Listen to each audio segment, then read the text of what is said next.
चले क्लियरिटी का ध्यान रखना। आ जाओ, आज चैप्टर नया चालू करना है ना। चैप्टर हो गया था एसी थ्योरी हो गया, थ्री फेज सिस्टम हो गया, और उसके बाद मैन और कौन डीसी थ्योरी हो गया, और वो हो गया सेल चालू करवाएंगे क्या? चलो आप पढ़ोगे सेल या बैटरी। नाम सुना है क्या? नाम सुना है क्या? देखा है क्या कभी सेल बैटरी को? देखा होगा। सबसे पहले इसकी परिभाषा लिखते हैं, सेल या बैटरी कहता है कि सेंसर, वो बताओ मेरे को तो पहले। वो तो कैपेसिटर हुआ ना बेटा। बैटरी कब से आवेश इकट्ठा करने लगी? वो तो चार्ज होती है ना। हाँ चलो आगे। अब देखो परिभाषा, ये रासायनिक ऊर्जा को, कौन सी ऊर्जा को? रासायनिक ऊर्जा को विद्युत ऊर्जा में बदलने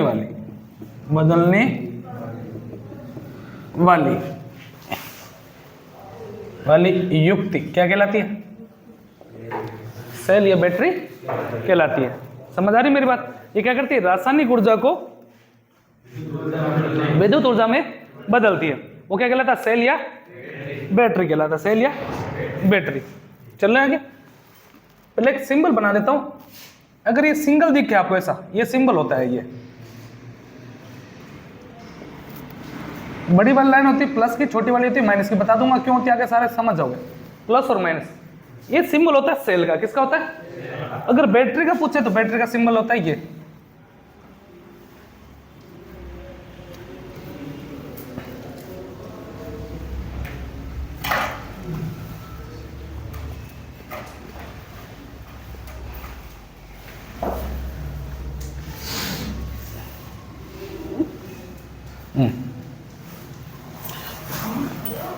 माइनस प्लस कितने सारे दिख रहे हैं ना। ये किसका सिंबल होता है? बैटरी का। खाली सिंगल सेल है तो किसका है? सेल का। और कई सारे सेल जोड़ दिए तो क्या कहलाती है? बैटरी। मैं कहने का मतलब हुआ कि क्या एक से अधिक सेलों का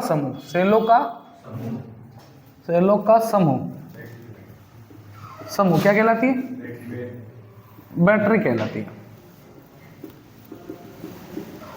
सेल होगा तो एक होगा, और बैटरी होगी तो सेलों का समूह। चले आगे। अगला, इसकी पहले छोटी छोटी बातें ध्यान रखना। पहले इसका पूछा गया सिद्धांत, प्रिंसिपल। किस सिद्धांत पर काम सेल या बैटरी किस सिद्धांत पर काम करती है? ये काम करती है विद्युत अपघटन सिद्धांत पर। विद्युत अपघटन इंग्लिश में बोलते हैं इलेक्ट्रोलाइसिस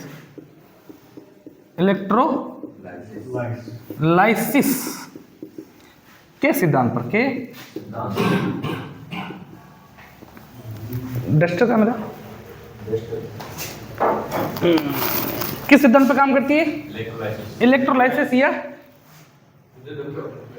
विद्युत अपघटन के सिद्धांत पर। दोनों का मतलब एक ही, ध्यान रखना। विद्युत अपघटन के सिद्धांत पर क्या करती है? काम करती है। बात आती सर ये विद्युत अपघटन होता क्या? विद्युत अपघटन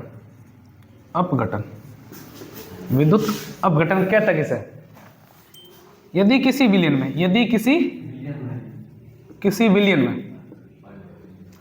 में विद्युत धारा प्रवाहित की जाए, विद्युत धारा प्रवाहित की जाए तो वह कौन? विलयन। यदि किसी विलयन में विद्युत धारा प्रवाहित की जाए तो वह अपने मूल तत्वों में टूट जाता है। यह क्रिया क्या कहलाती है? विद्युत अपघटन कहलाती है। क्रिया क्या कहलाती है? विद्युत अपघटन। मैंने कहा सर समझा नहीं कैसे। जैसे आप लोगों ने क्या देखा? अपने पानी देखा ना, प्योर जल। छोटे से दे देता हूं, प्योर जल आपके पास, जिसको आप आंसू जल बोलते हो। आप इसमें धारा प्रवाहित करो, धारा प्रवाहित हो जाती है क्या? प्योर जल में धारा प्रवाहित। आप इसमें जैसे क्या मिला दो, थोड़ा नमक मिला दो, नमक में क्या होता है, NaCl होता है ना, माइनस और प्लस होता है ना, प्लस और माइनस होता है। तो प्लस माइनस क्या होता है, आयन होता है। ये क्या करने लगते हैं, चलने लगते हैं। और आयनों का चलने क्या कहलाता है, विद्युत धारा कहलाती है। पहले चैप्टर में पढ़ लिया था अपन लोगों। इलेक्ट्रॉनों का चलना क्या कहलाता है, इलेक्ट्रॉन पर आवेश कौन सा होता है, माइनस चार्ज नहीं होता। इसमें भी तो माइनस प्लस आ गया ना, तो ये माइनस प्लस क्या कहलाता है, आयन कहलाता है। आयन क्या करने लगते हैं, चलने लगते हैं।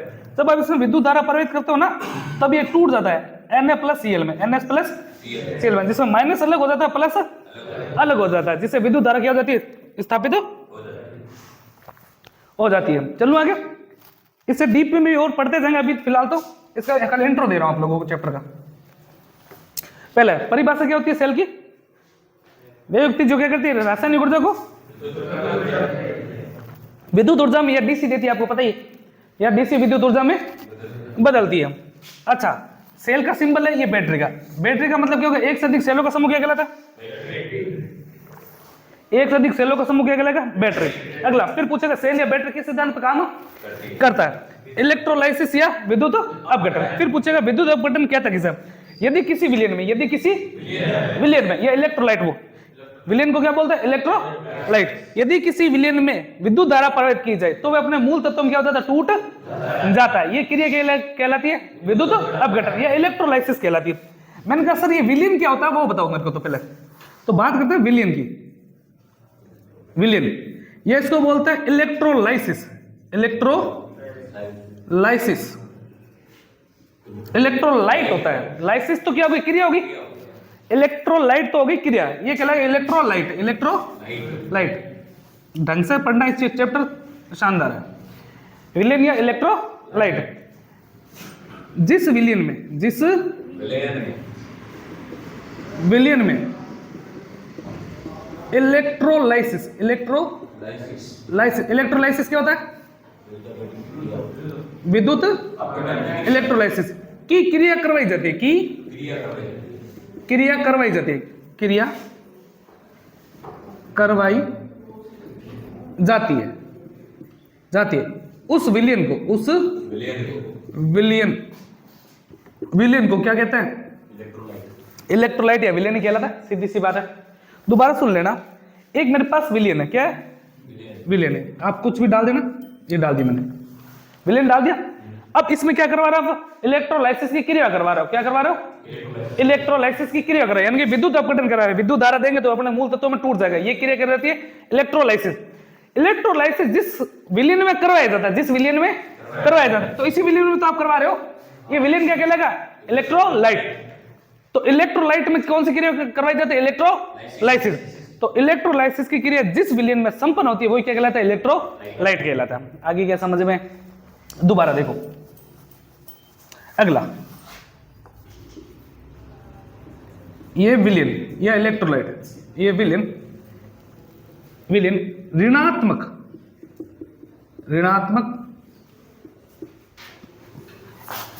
ये विलयन ऋणात्मक ताप गुणांक वाले होते हैं, इनका ताप गुणांक क्या होता है, ऋणात्मक होता है। ऋणात्मक का मतलब क्या होगा, जब तापमान क्या करता है, बढ़ेगा तो प्रतिरोध में क्या होगी, कमी होगी। अरे अपने सेल पड़े ना, विद्युत वो सेल नहीं पड़ा पर सोलर सेल, जितनी ज्यादा गर्मी पड़ेगी क्या करती है, विद्युत धारा उतनी ज्यादा आती है। इसका मतलब तापमान बढ़ने पर विद्युत धारा ज्यादा मिल रही है, विद्युत धारा ज्यादा कम मिलती है जब प्रतिरोध कम हो। प्रतिरोध क्या हो, कम, तो तापमान गिरा, धारा ज्यादा मिली, इसका मतलब क्या, प्रतिरोध का मान कम नहीं हुआ क्या, मतलब तापमान गिर रहा है, प्रतिरोध कम हो रहा है, इसलिए तो धारा ज्यादा मिल रही है आप लोगों को। वो ये बोल रहा है कि विलयन क्या होता है, ऋणात्मक ताप गुणांक। इसमें तापमान क्या होगा, बढ़ेगा तो प्रतिरोध का मान क्या होगा, कम होगा। इसको बोलते हैं एनटीसी। क्या बोलते हैं, एनटीसी गुणांक, एनटीसी यानी कि नेगेटिव टेम्परेचर कोएफिशिएंट। चलो आगे, तो याद रखना है विलयन ऋणात्मक ताप गुणांक होता है। अगला फिर पूछेगा इलेक्ट्रोलाइसिस के खोज करता, इलेक्ट्रोलाइसिस के खोज करता याद रखना, ये आपसे पूछ सकते हैं, आईटीआई में तो इतना ही पूछते हैं। इलेक्ट्रोलाइट के खोज करता नाम सुना है क्या माइकल फेराडे? अरे 10th में सुन के है होगा ना। खोज किसने की थी? वैज्ञानिक थे माइकल फेराडे। ये छोटी सी चीजें हैं, फिर बता दूंगा दोबारा, फिलहाल हमेशा ये चलेगी। चैप्टर का नाम है सेल बैटरी। परिभाषा, वे युक्ति जो रासायनिक ऊर्जा को डीसी विद्युत ऊर्जा में बदलती है, डीसी विद्युत ऊर्जा में बदलती है, सेल कहलाती है। चलो आगे, अगला सिंबल याद रखना दोनों का। एक में सिंगल सेल है तो सेल का है, डबल एक से ज्यादा है तो बैटरी। तो एक से अधिक सेलों का समूह क्या कहलाता है? बैटरी कहलाता है। अगला, ये किस सिद्धांत पर काम करता है? इलेक्ट्रोलाइसिस के सिद्धांत पर, इलेक्ट्रोलाइसिस के सिद्धांत पर। अब इलेक्ट्रोलाइसिस होता क्या? जब किसी विलयन में विद्युत धारा प्रवाहित की जाती है तो वे अपने मूल तत्वों में टूट जाता है। ये क्रिया क्या कहलाती है? इलेक्ट्रोलाइसिस। जिस विलयन में इलेक्ट्रोलाइसिस की क्रिया करवाई जाती है वो क्या कहलाता है? इलेक्ट्रोलाइट। चलो आगे, इलेक्ट्रोलाइट के खोज करता, ये इलेक्ट्रोलाइसिस के खोज करता कौन थे? Michael Faraday. यहां तक को दिक्कत समस्या परेशानी चले गया? एक बार देखो फिर चलते चले आ गया। जो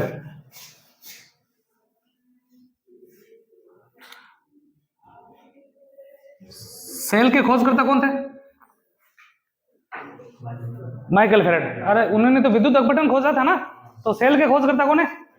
ये लिख देते हैं ये लोग, फिर बोलोगे सर लिखा हुआ नहीं था।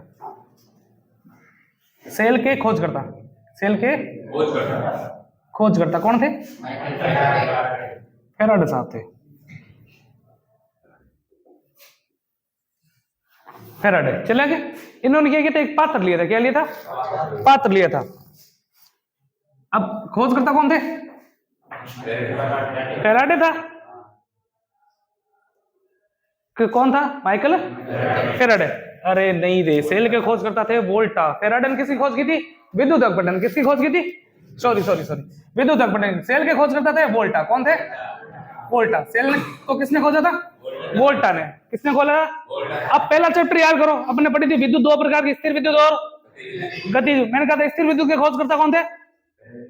थेल्स थे ना। मैंने कहा गतिज विद्युत के खोजकर्ता कौन थे? वोल्टा। पढ़ा था ना वहां पे। कैसे खोजी थी वो यहाँ पे पता चलेगा आप लोगों को, मैंने उसी चैप्टर में कहा था। आ जाओ। तो सेल के खोजकर्ता कौन थे? वोल्टा। गतिज विद्युत है, इसमें कौन सी विद्युत है? या पहले पढ़ चुके हो? अच्छा, सेल के खोजकर्ता वोल्ट थे, तो जिसने पात्र यूज लिया था इसने, उस पात्र का नाम रख दिया था वोल्टा मीटर। क्या था? वोल्टा मीटर। तो पहला क्वेश्चन यही बनेगा कि वोल्टा ने जो पात्र यूज किया था उस पात्र का क्या नाम था? वोल्टा मीटर। क्यों? क्योंकि खोजकर्ता कौन थे? उसने अपने नाम पे क्या रख दिया? उस पात्र का नाम रख दिया। चलो आगे। तो पहले लिखेंगे पात्र। पात्र कौन सा था जो यूज लिया था? वोल्टा मीटर। वोल्टा मीटर। अब आपको पता, आपको घर में पात्र लेते हो तो या तो स्टील का होगा, या लोहे का होगा, या चीनी मिट्टी का होगा। तो वो क्वेश्चन पूछा जाएगा कि पात्र था किसका? ये पात्र था कांच का या चीनी मिट्टी का? किसका था? कांच या चीनी मिट्टी? चीनी मिट्टी का था। कांच या चीनी मिट्टी, दोनों में से एक चूज करना तो कांच करोगे। क्या करोगे? हालांकि साथ में कभी आएगा नहीं, कभी आ जाए बाई चांस तो क्या करोगे? कांच का। आपकी बैटरी जो होती है ना, बाहर तो क्या लगा होता है? उसके खोल लगा होता है। बाहर क्या लगा होता है? अंदर क्या होता है? आपको पता, कभी नोटिस करो उसमें होता है? लो चलो आगे। अच्छा, तो अंदर क्या होता है? उसके कांच होता है। क्या होता है? उस कांच की पात्र की सुरक्षा के लिए ऊपर कवर लगाता है, वो रबड़ वाला। तो पहला याद रखना, सेल के खोज करता वोल्टा। पात्र कौन सा यूज लिया था? वोल्टा मीटर। बना किसका होता है? कांच या चीनी मिट्टी का। चलो आगे। इसमें विलियन भर दिया था। ये लो विलियन भर दिया था। ये विलियन था H2SO4। कौन सा था? H2SO4। फिलहाल आगे बता दूंगा पूरा सेल के बारे में। H2SO4 भरा था। अगला, इसके अंदर दो छड़े होती, क्या होती है? ऐसे।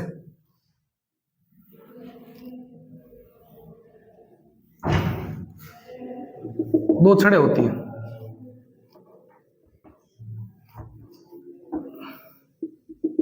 और ये विलियन होता ही है। ये दो छड़े और यहां पे से कनेक्टिंग टूल बना देता है। होते हैं बैटरी में ऐसे ऊपर चलेंगे। ये होती है छड़े। क्या होती है? छड़े। इनको बोला जाता है इलेक्ट्रोड। क्या बोला जाता है? इलेक्ट्रोड। तो बैटरी में इलेक्ट्रोड, इलेक्ट्रोड,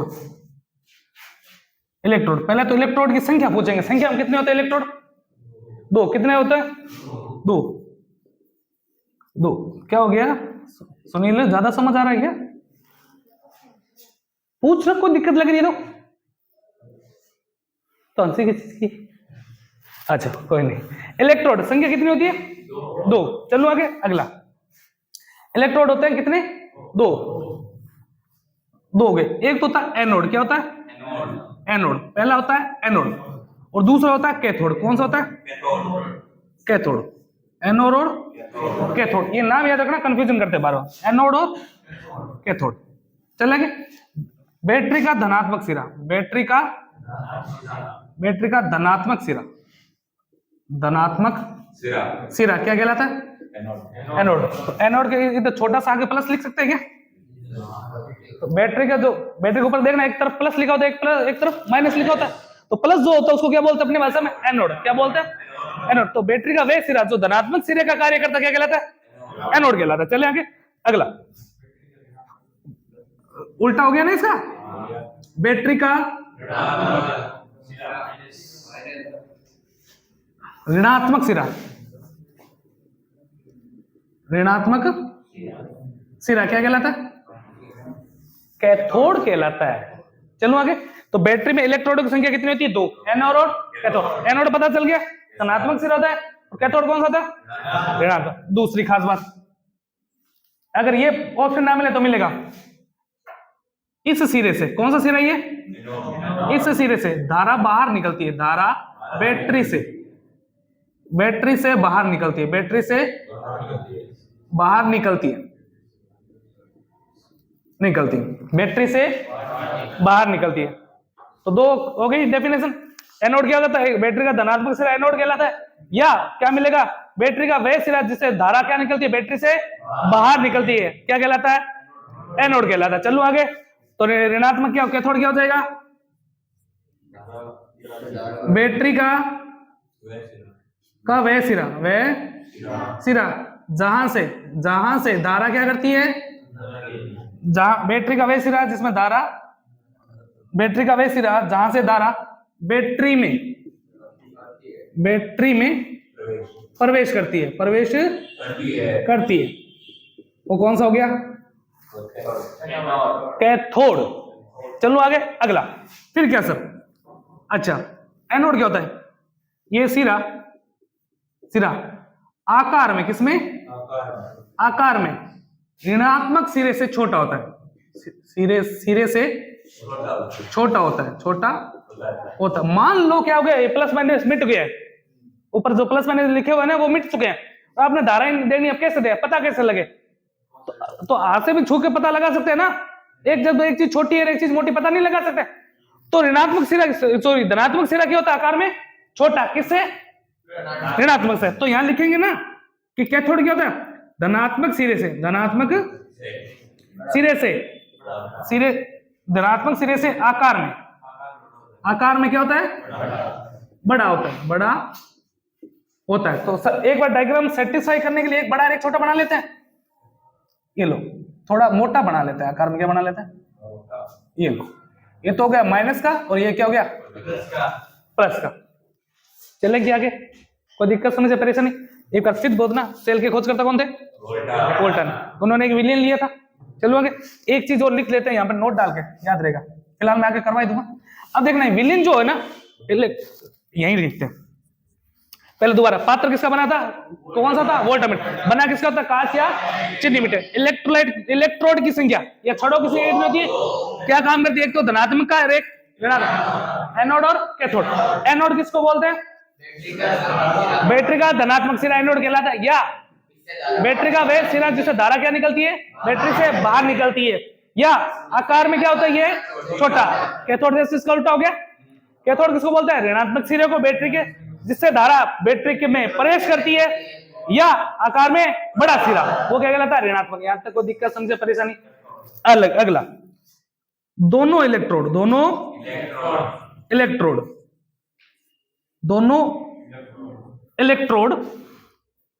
विलियन में, विलियन यानी कि इलेक्ट्रोलाइट में,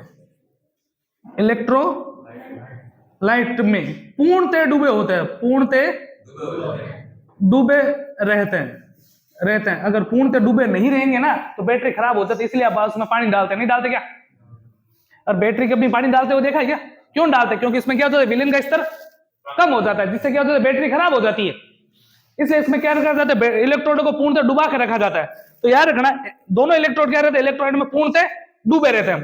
अगला इलेक्ट्रोलाइट का स्तर, इलेक्ट्रोलाइट का स्तर। अब इलेक्ट्रोलाइट किसको बोलते हैं? जो विलेन भरा हुआ है वही तो है इलेक्ट्रोलाइट का स्तर। इलेक्ट्रोडों से 5 सेंटीमीटर ऊपर होता है। कितना? 5 सेंटीमीटर ऊपर रखा जाता है, या ऊपर होता है 5 सेंटीमीटर ऊपर का, तभी तो पूरी बैटरी में क्या रहेगा, डब्बा रहेगा ना। चलूं आगे। अगला और खास बात क्या है, अब आपको बताऊंगा चार्जिंग के समय और डिस्चार्जिंग के समय एनोड और कैथोड कैसे काम करते हैं। दोबारा एक बार ढंग से इस चीज को देख लो, दोबारा फिर चलते हैं।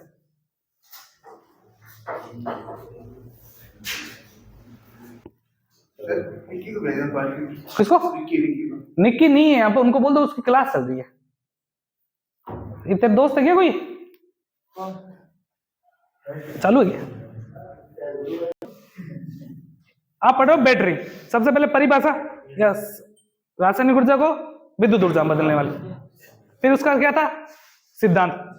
सिद्धांत के सिद्धांत पे इलेक्ट्रोलाइसिस पे किसने दिया था?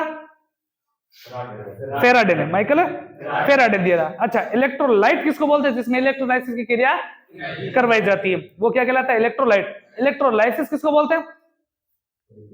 विद्युत धारा प्रवाहित करने पर अपने मूल तत्वों में टूट जाता है, वे क्या कहलाता है? इलेक्ट्रोलाइसिस। फिर आपने पढ़ा था क्या, बैटरी में छड़ें कितनी होती है? 2 इलेक्ट्रोड छड़ें होती है 2। एक तो एनोड और एनोड जिसमें धारा प्रवाहित बाहर निकलती है, कैथोड जिसमें अंदर निकलती है। एक आकार में छोटा, एक आकार में बड़ा होता है। चलूं आगे। एक धनात्मक और ऋणात्मक। उसके अलावा क्या पढ़ा था? इलेक्ट्रोड होते हैं पानी में डूबे रहते हैं। कितना? 5 सेंटीमीटर तक उसमें जल स्तर क्या रहता है? जल स्तर तो नहीं बोल सकते आप, उसको बोलते हो उसका जो इलेक्ट्रोलाइट का जो स्तर है वो 5 सेंटीमीटर ऊपर होता है। चलूं आगे। अगला, अब बैटरी में आयन पढ़ते हैं। बैटरी में आयन होते हैं 2 प्रकार के। आयन होते हैं 2 प्रकार के आयन। एक तो होता है ऋणात्मक आयन। कौन सा होता है? ऋणात्मक आयन। मैंने कहा सर ये ऋणात्मक आयन किसको बोलते हैं? वह आयन जो एनोड की तरफ जाते हैं, एनोड की तरफ गमन करते हैं,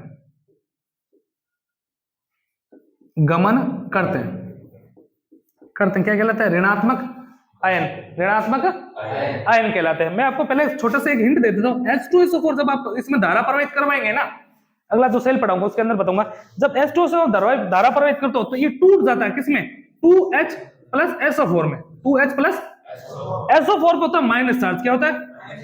माइनस। और हाइड्रोजन पे आपको पता ही क्या होता है? प्लस होता है। तो आयन क्या हो गया? प्लस और माइनस 2 हो गए ना। आयन कितने? 2। अब माइनस वाला क्या होगा? माइनस क्या होगा? कूलाम ने क्या था इसी थ्योरी में? कूलाम ने पहला नियम क्या दिया था इसी थ्योरी में? समान आवेशों में क्या होता है? प्रतिकर्षण। असमान आवेशों में, अब देखो आप पढ़ क्या रहे हो? ऋणात्मक। और ये क्या है? एनोड। एनोड क्या होता है? धनात्मक वर्धन है, तो ऋणात्मक। तो वे आयन जो किस तरफ जाएंगे? पॉजिटिव की तरफ। जैसे मान लो यहाँ पे SO4 है, यहाँ पे SO4 आ गया,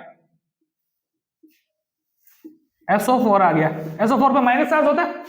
इसी छड़ पे क्यों आया? ये धनात्मक। क्या है? धनात्मक में तो प्लस माइनस चार्ज आएगा ना। समझ आ रही है मेरी बात? प्लस माइनस जो तो प्लस की तरफ ही जाएगा हमेशा। अगर माइनस माइनस होगा तो क्या होगा? दूर नहीं कर देगा। अरे चुंबक देखी है ना आप लोगों ने, अगर समान आवेश होंगे तो क्या होगा? दूर कर देगा। असमान आवेश होगा तो खींच लेगा। अब खींचेगा कौन? जब दोनों क्या होगा? असमान। ऋणात्मक तो किस तरफ जाएंगे? एनोड की तरफ। समझ आ गई? तो वे आयन जो एनोड की तरफ गमन करते क्या कहलाता है? ऋणात्मक आयन। और एक होता है धनात्मक आयन।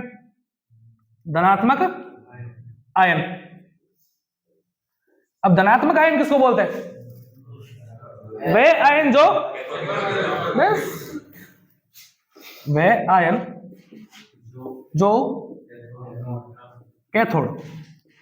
कैथोड की तरफ गमन करते हैं। गमन करते हैं, क्या कहलाता है? धनात्मक आयन। इसमें तो कंफ्यूजन है ही नहीं ना भाई, प्लस है तो माइनस की तरफ जाएगा, माइनस है तो प्लस की तरफ जाएगा, सीधी सी बात है। अब देखना छोटी सी चीज बता रहा हूं, चार्जिंग के समय, चार्जिंग के समय जब आप क्या करते हो, बैटरी को चार्ज करते हो, बैटरी को चार्ज करते हो, तो याद रखना आपका जो एनोड है, एनोड, ये बेसिक नॉलेज बता रहा हूं, याद रखना। चार्जिंग समय एनोड ऋणात्मक का कार्य करता है। किसका काम करता है? ऋणात्मक का कार्य करता है।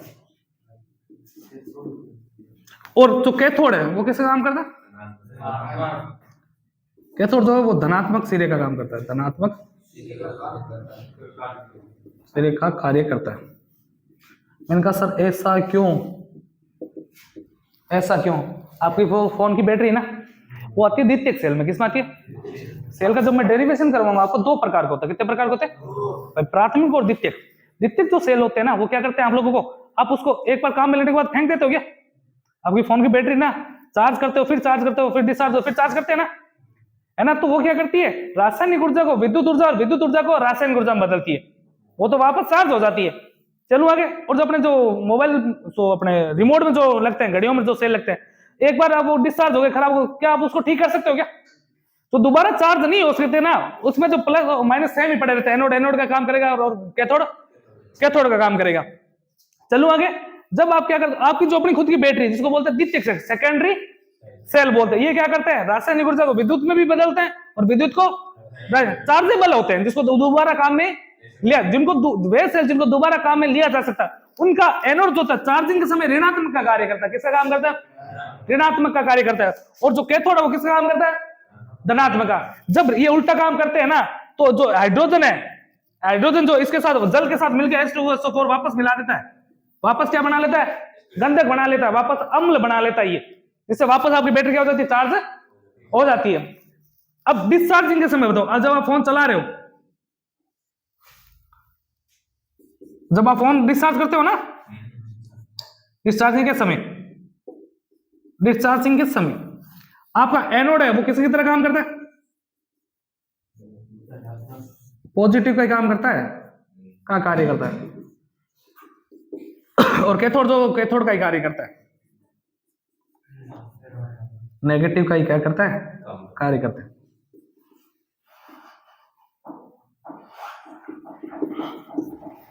ये चीज थोड़ी नहीं है आपके लिए भाई, ऋणात्मक धनात्मक तो हर कोई कर लेगा।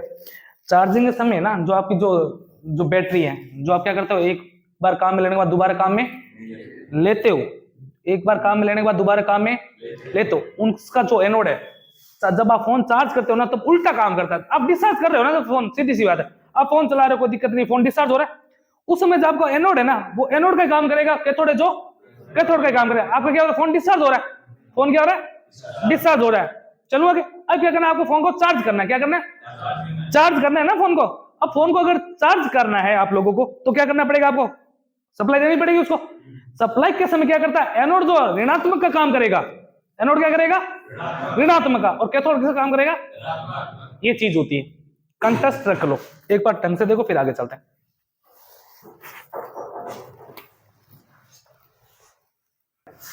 ये थी आपका बेसिक, जो आपको मेरे को इंट्रो देना था सेल या बैटरी का। भाई परिभाषा हो गई, किस सिद्धांत काम करता है, खोजकर्ता कौन थे, सेल था, कैसे काम करता था, इलेक्ट्रोड कितने होते हैं, किसमें एनोड कार्य करता है, किसमें कैथोड काम करता है, धनायन ऋणायन, ये वगैरह वगैरह सारा हो गया। चले अब कुछ एक डेफिनेशन है जो आपको पूछी जाती है, क्या रखना। पहला पढ़ोगा रासायनिक तुल्यांक। रासायनिक तुल्यांक। अब रासायनिक तुल्यांक किसको बोलते हैं? किसी तत्व की रासायनिक, किसी तत्व की रासायनिक परमाणु संयोग करने की क्षमता, संयोग करने की क्षमता क्या कहलाती है? रासायनिक तुल्यांक कहलाती है। ये डेफिनेशन समझ आपको, जब मैं इसमें चैप्टर करवाऊंगा आगे तब ज्यादा समझ आएगी। फिलहाल अभी के लिए आपको इतना याद रखना है। रासायनिक तुल्यांक किसको बोलते हैं? जब किसी तत्व की सॉरी, किसी तत्व की रासायनिक परमाणु सहयोग करने की क्षमता क्या कहलाती है? रासायनिक तुल्यांक। अब जब ये ना एक चीज एक दूसरे के ऊपर जाएगी ना, तो जितना ज्यादा जाएगी उतना ज्यादा चार्ज होगा कौन, जितना ज्यादा प्लस माइनस उतना ज्यादा होगा। तो ये क्या कर रहे हैं, सहयोगित तो कर रहे हैं आपके साथ, किसी धातु के साथ क्या कर रहे हैं, सहयोगित कर रहे हैं। तो किसी तत्व की रासायनिक परमाणु सहयोग करने की क्षमता क्या कहलाती है? रासायनिक तुल्यांक कहलाती है। अच्छा, उसके बाद है परमाणु भार। परमाणु भार किसी तत्व, एक तो क्या था परमाणु भार, आपने तो वहां पढ़ा था P+N। परमाणु भार क्या पढ़ा था? अरे मौलिक विद्युत में चैप्टर में पढ़ा था ना भाई, A बराबर P+N, प्रोटॉन प्लस न्यूट्रॉनों की संख्या क्या कहलाती है? परमाणु भार। यहां पर डेफिनेशन दूसरी है तो ध्यान रखना, किसी तत्व के एक परमाणु तथा हाइड्रोजन के एक परमाणु का अनुपात क्या कहलाता है? परमाणु भार। किसी तत्व के एक परमाणु तथा हाइड्रोजन के एक परमाणु का अनुपात क्या कहलाता है? परमाणु भार। मतलब ऐसे लिख सकते हैं, एक तत्व, कोई सा भी तत्व हो सकता है, तत्व का एक परमाणु बट्टा में हाइड्रोजन के एक परमाणु का अनुपात क्या कहलाता है? परमाणु भार कहलाता है। इसी को मैंने क्या लिख दिया? डेफिनेशन लिख दिया। चले आगे। सबसे इंपॉर्टेंट जो आपसे पूछा जाएगा यार रखना, विद्युत रासायनिक तुल्यांक मोस्ट इंपॉर्टेंट है। इसी में से सवाल आएगा, विद्युत रासायनिक तुल्यांक। मैंने कहा सर कहता किसे है विद्युत रासायनिक तुल्यांक?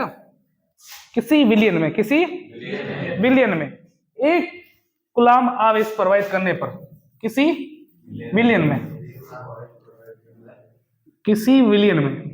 यानी कि इलेक्ट्रोलाइट, किसी विलयन में एक कूलाम आवेश प्रवाहित करने पर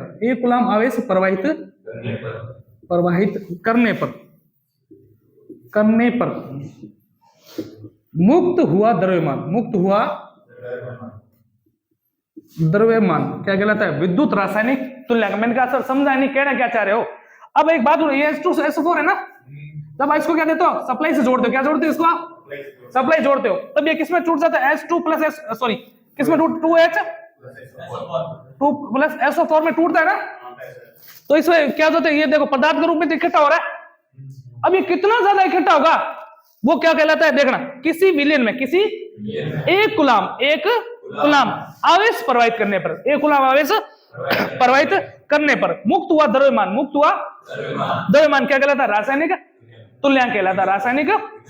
विद्युत रासायनिक तुल्यांक कहलाता है। चलो ना भाई, रासायनिक तुल्यांक तो अलग हो गया ना, विद्युत रासायनिक तुल्यांक किसी विलयन में कितना? एक कूलाम आवेश प्रवाहित करने पर मुक्त हुआ द्रव्यमान क्या कहलाता है? विद्युत रासायनिक तुल्यांक कहलाता है। अगला, इसे ECE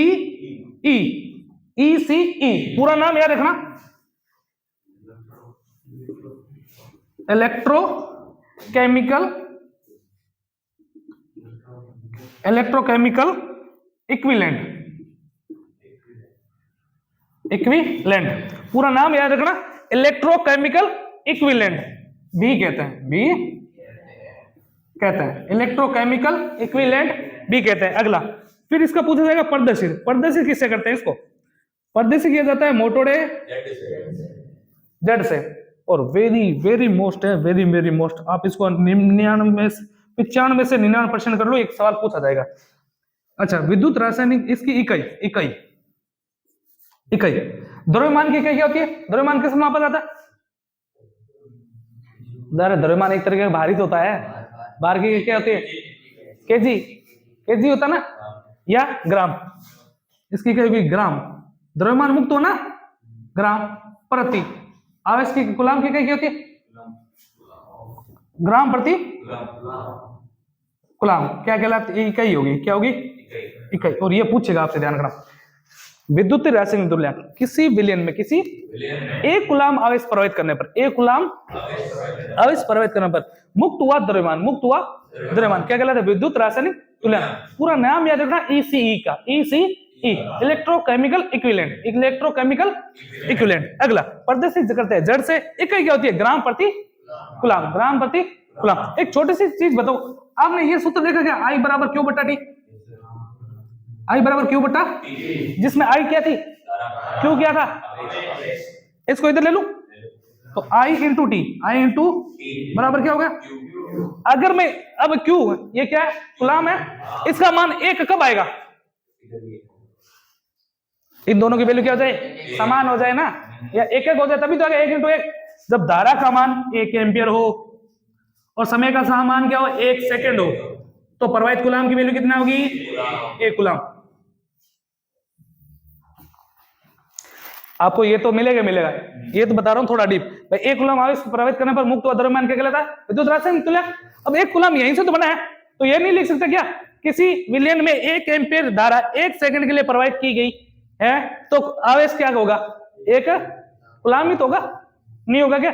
या किसी विलयन में 1 सेकंड तक 1 एम्पियर धारा प्रवाहित करने पर मुक्त हुआ द्रव्यमान क्या कहलाता है? विद्युत रासायनिक तुल्यांक, विद्युत रासायनिक।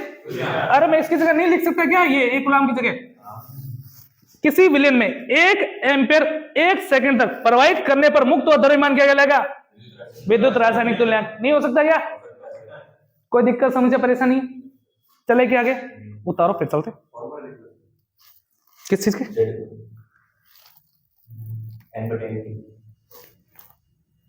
यानी चलो